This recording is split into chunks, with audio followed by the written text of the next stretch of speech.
Bonjour et bienvenue sur votre nouveau numéro Focus Danse 241 et aujourd'hui on reçoit Lopez Boussamba. Lopez, est-ce que tu peux nous parler de toi, te présenter? Je suis Lopez Boussamba, je suis danseur-interprète, membre fondateur de la compagnie de danse No Fear. Je suis chorégraphe, désormais directeur artistique et host pour les événements de danse battle. Je suis à mes heures perdues un mannequin. Ah, le métier mannequin. Ah, ça. Je suis coordonnateur de projets culturels, membre fondateur de l'incubateur du Gabon, Iboga Think Tank, plein de trucs à mon art. Plusieurs casquettes. Voilà, exactement. Et puis je suis le cacique des... Le cacique des danseurs, le cacique. Alors Lupo, aujourd'hui, en tout cas moi je te considère et beaucoup d'autres aussi comme un danseur, un artiste transgénérationnel. Parce qu'on sait que c'est un domaine qui est difficile et vous êtes très peu à être resté dans le domaine de la danse et qui continue de pratiquer. Est-ce que tu peux nous dire qu'est-ce que toi ça te fait en fait? Comment tu as fait pour rester constant et continuer d'exercer? C'est simple. Ça va m'amener à faire ma petite histoire, ma généalogie artistique. C'est la base pour moi, c'est on ne plonge pas dans un métier comme les arts juste pour faire genre, juste pour suivre ou pour avoir une quelconque notoriété et faire un allez hop, je passe à autre chose. Les métiers des arts, c'est vraiment des métiers dans lesquels on plonge parce qu'on est amoureux, donc on est passionné. Et c'est ce qui m'est arrivé. Dans ma famille, on dansait pour tout et rien. De base, quand j'étais plus jeune, on dansait pour tout et rien. Quand tu viens nous rendre visite à la maison, c'est la musique à fond et puis allez, on danse. Allez, c'est parti, on prend des jus et tout ça. Ensuite, je suis allé au collège, j'ai rencontré des amis qui eux aussi étaient amoureux de la danse, qui pensaient qu'avec la danse, ils avaient des choses à dire. Ils ont trouvé cette expression magnifique. Donc, on s'est associés. D'abord parce qu'il fallait représenter le collège Notre-Dame de Kouaben. Big up à tous les Kouabeniens. Dédicace, les hirondelles. Voilà, il fallait représenter le collège Notre-Dame de Kouaben à plusieurs événements de danse qui étaient organisés ici et là. Et puis au-delà de ça, parce que le collège ça finit, moi j'ai trouvé qu'en fait c'était ma voie, c'était là que j'étais épanoui, c'est là que je pensais être utile pour la société, le développement de la société. Donc je pouvais apporter, rendre service et surtout éduquer les gens grâce à la danse, cette expression que je continue d'adorer. Ça fait que je suis sorti du collège et que je continuais de danser. Ensuite, j'ai créé la compagnie No Fear, a poursuivi et parti de compagnie de collège à compagnie professionnelle. Ensuite, là, il y a eu naturellement des danseurs professionnels dont moi, qui a continué son chemin, pardon, parce que, comme je disais, je ne suis pas tombé dedans juste pour faire genre, je suis tombé dedans parce que j'aime la danse et je pense qu'avec la danse, j'avais des choses à dire, j'avais des choses à faire. J'ai donc décidé de me professionnaliser et le temps passa. De mon âge, en fonction de mon âge et de mon époque, je vois des générations passer et des générations arriver. Je pense que je suis transgénérationnel parce que la danse est un métier et la danse, comme tous les autres corps de métier, a certainement un âge de départ. Mais heureusement pour nous, l'âge de la fin, c'est vraiment l'âge de ta décision personnelle. C'est tant que ton corps ne passe plus que tu décides d'arrêter. Sinon, en vérité, tu es dans la danse, dans ce métier de la danse, encore pour des années. Pour des années, ouais. Voilà. C'est vrai on entend souvent les gens dire à partir de 30 ans, ouais, bon, je laisse aux jeunes. Et moi, je dis souvent qu'en fait, ce sont des gens qui c'était pas réellement des passionnés. C'était pas leur métier. Ce sont des gens qui faisaient ça juste comme ça, et qui se retrouvent peut-être à faire autre chose. Exactement. Parce que réellement, même moi, dans ma pratique de la danse, parfois je me retrouve dans des projets avec des gens qui ont 50, 60 ans, tu vois. Voilà. Et on partage les mêmes scènes. Voilà. Et ils sont toujours aussi dynamiques. Ah oui, attention. Toujours aussi dynamiques. C'est important de préciser ça. C'est vraiment important de le préciser. Voilà. Alors, Lupo, toi qui as traversé les générations, j'ai envie de te demander quelles sont pour toi les années qui ont été les plus prolifiques dans le domaine de la danse et pourquoi il y a eu ces années-là où la danse était florissante et voilà. Mais pour moi, c'est à partir de 2004. Je dis 2004, sinon très exactement, je vais dire 2002. C'est la date de création de No Fear. Voilà, 2002, date de création de No Fear. Donc, entre 2002 et 2004, 15, j'essaie mais vraiment de tirer. J'essaie de tirer, mais vraiment tirer au maximum. Donc cette période-là, ça a été l'âge d'or de la danse. Seigneur Jésus. Cette période, mon Dieu, regarde, j'ai le frisson. J'ai le frisson rien que d'en parler. Non, mais même moi, quand j'y repense, c'est l'âge d'or de la danse au Gabon. Vrai. Pourquoi? En fait, on avait plusieurs compagnies. La compétition existait, mais c'était des compétitions saines. Oui, saines. Les groupes existaient. Il y avait des émissions qui faisaient en sorte que les groupes allaient en battle. Donc, il y avait des émissions de battle. Il y avait des émissions d'apprentissage. Donc, qui est le danseur? C'est quoi ce groupe? C'est quoi leur danse d'origine, etc., etc. Et ensuite, la plus grosse partie, c'est quand même que les groupes de danse étaient très autonomes et arrivaient à faire leur spectacle de danse eux-mêmes. On remplissait les salles. On refusait même du public, je m'en souviens. Et il ne faut pas avoir peur de le dire. Les danseurs, Nofir d'ailleurs, la compagnie de danse Nofir, a fait en sorte qu'on arrive à découvrir plusieurs artistes chanteurs aujourd'hui très reconnus avec des très grosses notoriétés, mais qui sont passés par l'avant-première des spectacles de Nofir de danse, faut le dire. Ils sont passés par l'avant-première. Donc cet âge-là, mais c'était magnifique. Les rappeurs couraient au spectacle de danse pour dire moi je veux, est-ce que je peux avoir un petit créneau, s'il vous plaît, je veux présenter mon morceau, Donc cette époque, il y avait aucune manifestation nationale qui se faisait sans groupe de danse. Et on avait une prolifération de groupes de danse. C'était, j'ai envie de dire, excessif. Et il y avait de la qualité aussi. Les groupes étaient qualitatifs. Voilà, mais c'est pour ça que je parlais de la compétition saine.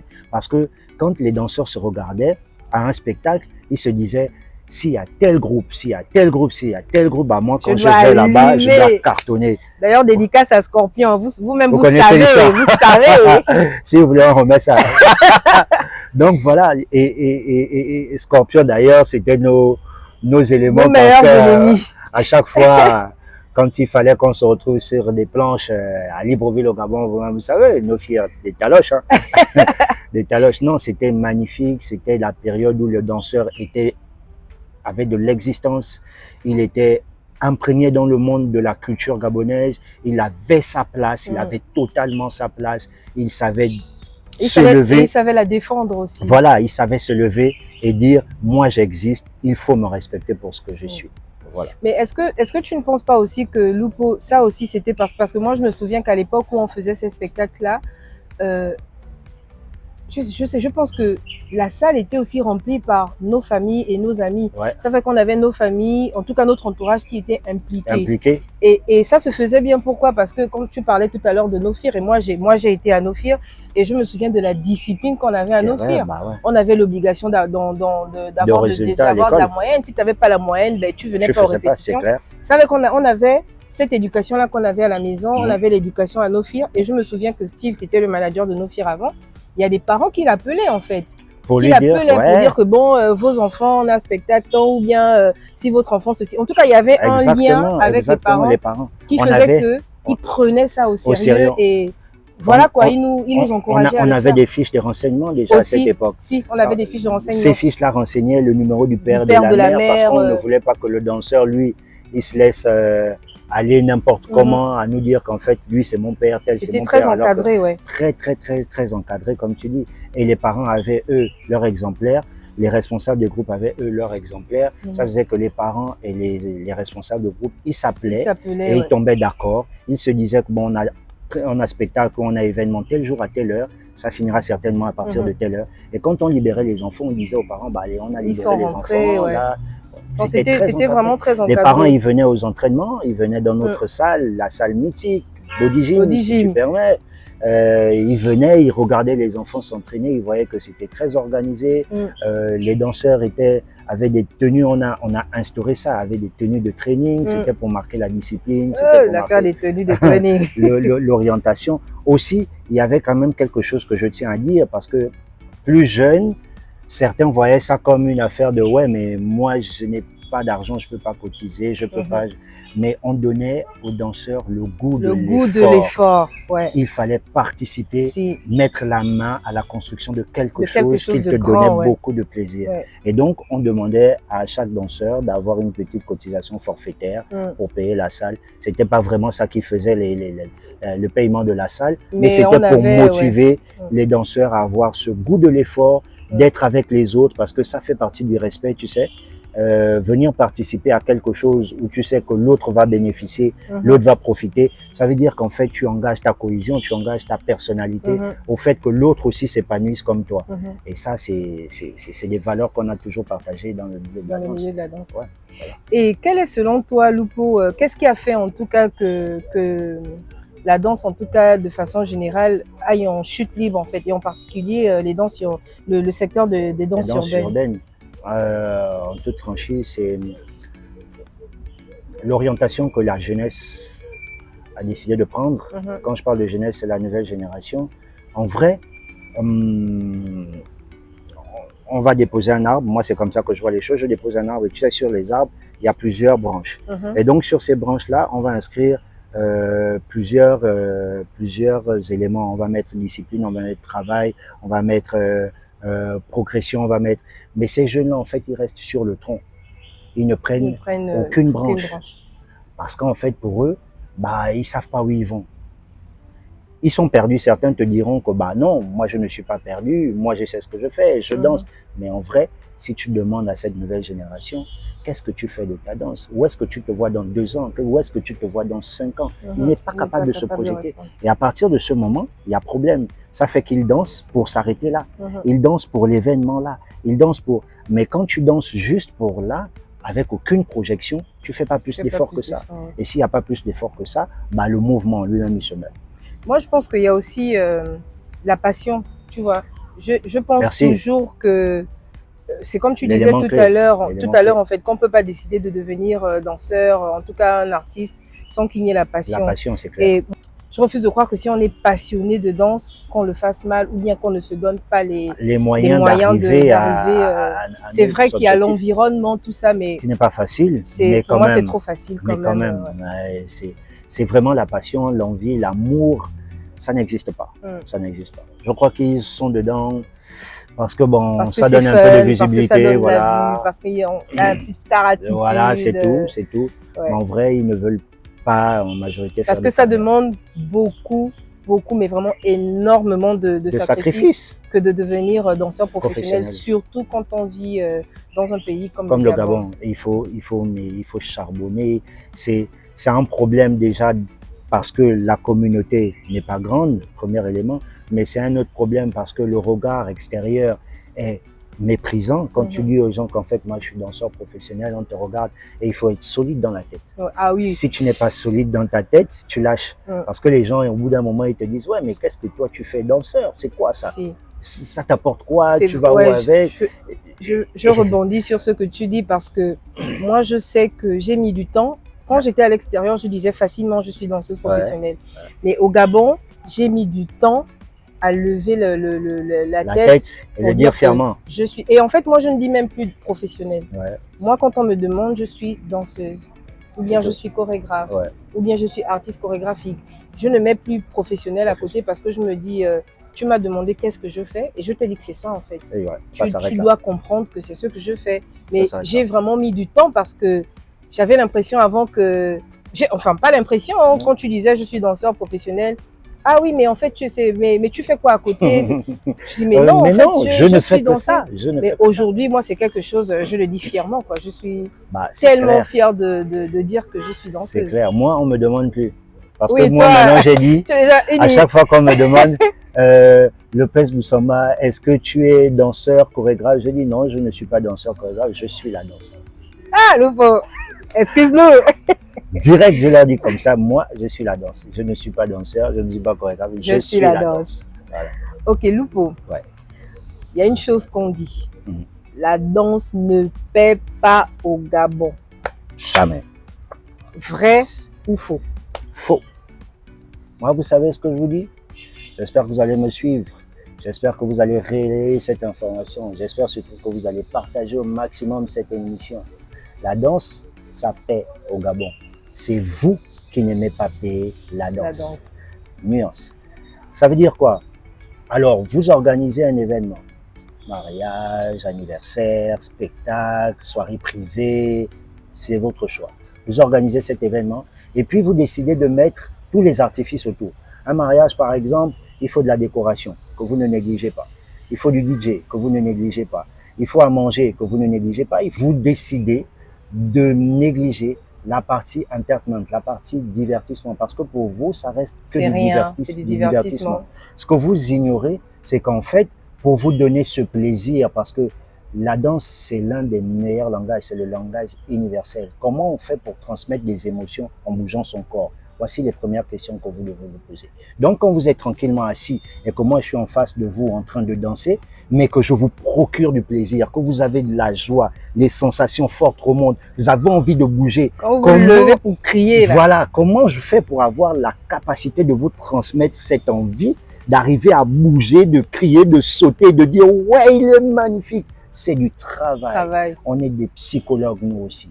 En fait, on a plusieurs casquettes. On est des sociologues parce qu'on étudie la société, on est des psychologues parce qu'on étudie votre psychisme. Ensuite, on est des artistes parce qu'on voyage pour vous faire sortir des performances magnifiques.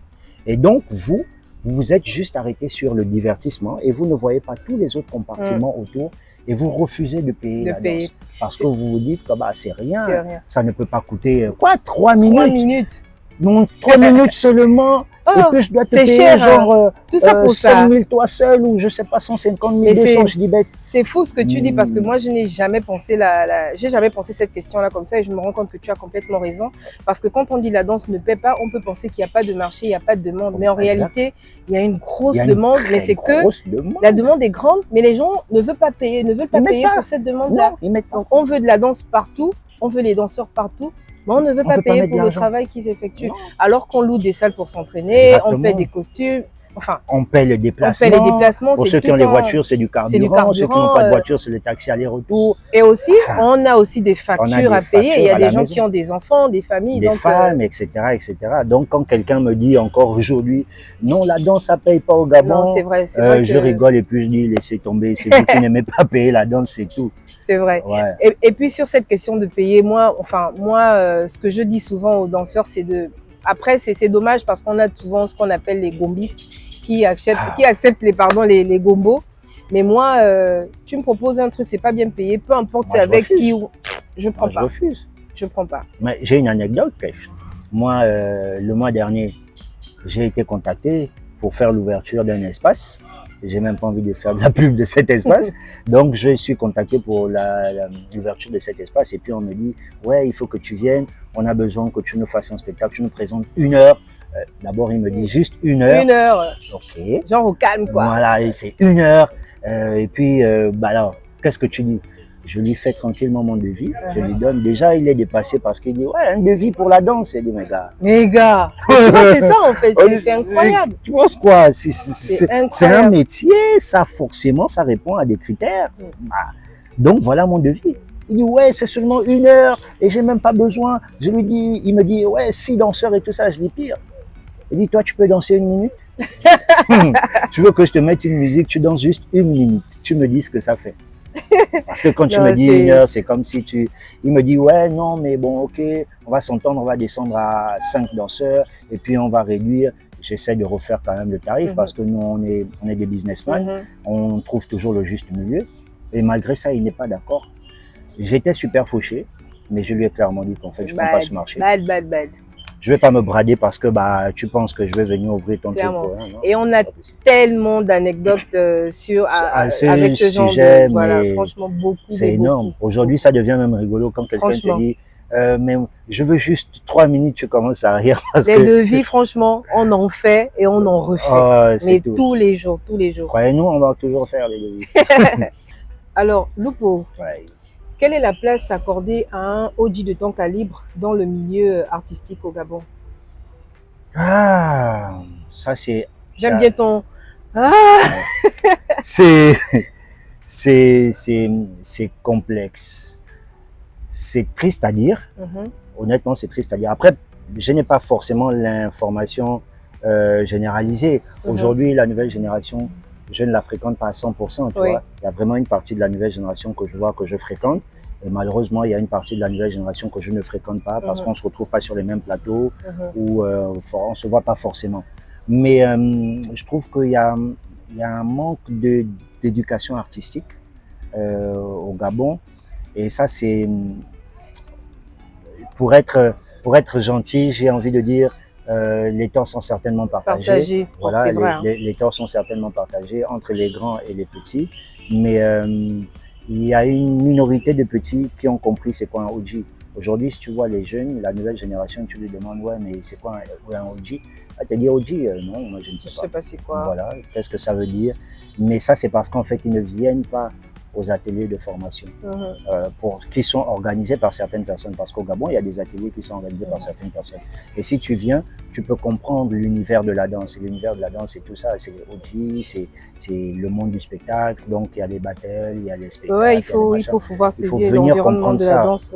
Sinon, tu n'es pas danseur professionnel. Et puis, la minorité qui existe donne une certaine importance au OG. Moi, personnellement, au OG que je suis, c'est 2-3 têtes qui savent déjà c'est quoi un OG et qui me respectent pour la place et ce que j'ai pu faire jusque-là dans le monde de la danse. Mais tu as encore ces jeunes-là qui pensent que, je crois qu'ils se perdent. Ils se perdent parce que ce n'est pas interdit de se cultiver et d'apprendre plus. Ce n'est pas interdit de provoquer les OG. Ce n'est pas interdit d'essayer de titiller les OG, histoire que vous vous retrouvez un peu en face à face pour que tu voles encore 2-3 petites bottes. Mais au Gabon, malheureusement, on ne fait pas ça bien. On est plutôt dans une concurrence malsaine. On pense que parce qu'aujourd'hui, on a cette visibilité que les réseaux sociaux nous donnent, on peut se permettre de manquer de respect aux OG, on peut se permettre de dire que allez, moi je suis meilleur que le OG, moi je suis...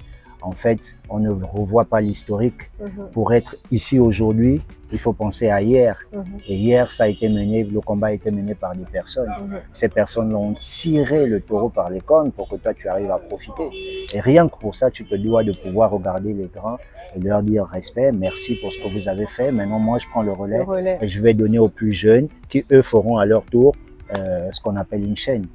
Mais ils ne sont pas des masses à pouvoir comprendre ça comme ça. C'est vrai qu'il y a souvent un rapport conflictuel qui s'établit, alors qu'au contraire, on est complémentaires et il y a toujours, et moi je pense que, en tout cas, c'est pas seulement dans le secteur artistique, en tout et pour tout, on a toujours à apprendre, que ce soit des anciens ou des plus jeunes, quoi. Et encore mieux pour le secteur artistique. Ce serait plutôt bénéfique pour nous de continuer à travailler ensemble, de partager. On le voit sous d'autres cieux, en Occident ou même certains autres pays d'Afrique, au Sénégal. Enfin, le partage il se fait entre les OG et la nouvelle génération. Ça se fait à tous les niveaux. Au Gabon, je pense que c'est pour ça que dès l'entame de la réponse à cette question, j'ai dit il y a un manque d'éducation artistique chez nous. Quand on aura suffisamment éduqué la nouvelle génération, je pense que c'est des concepts et des préceptes qui vont vraiment saisir et développer. D'accord. Bon, on arrive au terme de notre moment ensemble. Oh, j'ai envie de te demander, Lopez, aujourd'hui, quels sont... est-ce que tu as des souhaits, des vœux, que ce soit pour l'environnement de la danse, pour le mouvement de la danse et particulièrement aussi pour cette nouvelle génération de danseurs? Alors, à la nouvelle génération de danseurs, je dirais tout simplement, il faut que vous trouviez votre voie, il faut que vous sachiez exactement ce que vous voulez faire de ce que vous pratiquez aujourd'hui. Est-ce que vous faites de la danse juste parce que allez, c'est fun? Ou est-ce que vous faites de la danse parce que vous voulez vous professionnaliser? À partir du moment où vous aurez la réponse exacte à cette question, vous saurez ce qu'il faut faire. Et je vous souhaite de trouver la réponse très vite pour vous permettre de ne pas perdre votre temps, votre énergie et puis vous dire plus tard, ouais, mais la danse ne paie pas. Oh, la danse moi, je vais faire autre chose. Parce qu'en vérité, si on se cherche dans un environnement, c'est clair qu'on n'avance pas, on fait du surplace. Et après, on finit par accuser l'environnement. On ne voit pas qu'en fait, nous-mêmes, on ne s'est pas projeté, nous-mêmes, on n'a pas... Donc ça, c'est pour la jeunesse. Et ensuite, pour le mouvement, qu'il reprenne ses couleurs, qu'il reprenne ses valeurs, qu'il reprenne sa notoriété. Et ça passera justement par ce type d'événement, ce type de projet, ce type de concept. Donc, Focus Danse 241 mené par l'agence de danse. Ça commence bien, on va pousser pour développer encore d'autres concepts parce qu'il faut qu'on existe. Ouais. On existe sur la place nationale et internationale. Et ensuite, j'ai confiance en nous. Il y a tellement de potentiel. Je crois qu'on va continuer de faire ce qui est bien pour le mouvement. Seulement, après, il y a l'autre partie, ça c'est la partie artistique. Il y a aussi l'autre partie, on ne pourra jamais se développer quoi qu'on dise. On ne peut pas attendre l'État, c'est vrai, mais l'État a sa part de responsabilité. Si on n'a pas d'infrastructure, on ne peut pas se produire. C'est tout ce qu'on demande. Après, le reste, nous-mêmes, on va aller chercher. On va gérer. Si vous nous donnez nos infrastructures, ce qu'on espère arrivera très vite, c'est le plus gros souhait, bah, nous, on saura faire nos choses comme on a toujours su les faire avant, quoi. Alors, merci de nous avoir suivis aujourd'hui et on se retrouve jeudi prochain pour un nouveau numéro Focus Danse 241.